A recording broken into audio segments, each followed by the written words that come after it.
Tattoo University, and here's my 1-minute instruction to clients at what they should expect if they come into a tattoo shop. Ready, go. Never go into a shop that uses water from their sink. All water should be distilled water, sterilized water, or it should be witch hazel being used. Never water from the sink. Sink has bacteria and nasty things in it. You don't want that in your skin. Make sure before you get tattooed, you look at the expiration dates on their needles and tubes. Every single needle and tube has a date it was sterilized and a date it expires. The tattoo artist should open this in front of you after you have checked the dates so they know they are using clean equipment.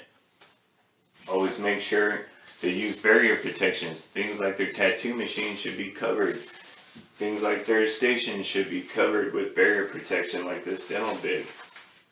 Before you get tattooed, make sure that they clean the area and shave the area first, no matter what. That removes all those nasty things in that area before they start poking your skin and opening up your skin.